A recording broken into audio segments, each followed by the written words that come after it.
police in Moscow have raided the offices of Russian opposition leader Alexei Navalny ahead of nationwide rallies supporting an election boycott. Footage posted on Mr. Navalny's official YouTube channel shows officers entering a studio and questioning staff.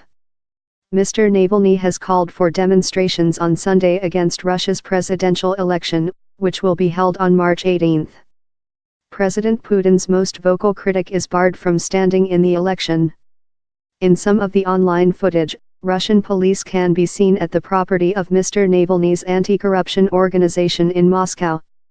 In one YouTube clip, a broadcast recording is interrupted. A spokesman for Mr. Navalny said the officers used a power tool to break into the office, adding that they said they were investigating a bomb threat.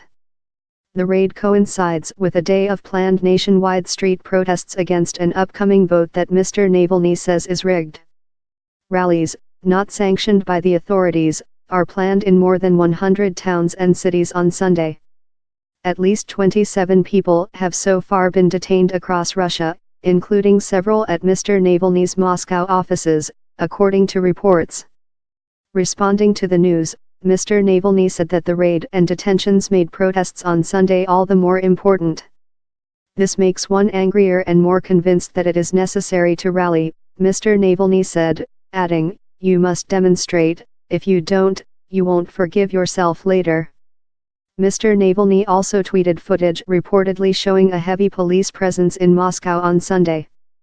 Hundreds of people gathered in the main square of the eastern Russian city of Vladivostok.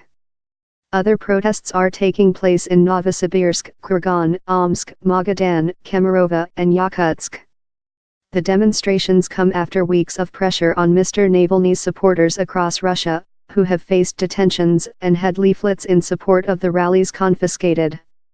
Mr. Navalny, who insists he would beat Mr. Putin in a fair fight, is barred from running in the ballot over a criminal conviction that he says is politically motivated. The 41-year-old led mass street protests against Mr. Putin in the winter of 2011-12 and was arrested 3 times in 2017 for organizing unauthorized anti-Putin protests. Mr. Putin, who refuses to mention Mr. Navalny by name, retains a massive approval rating in Russia and is widely expected to win a 4th 6-year term in office.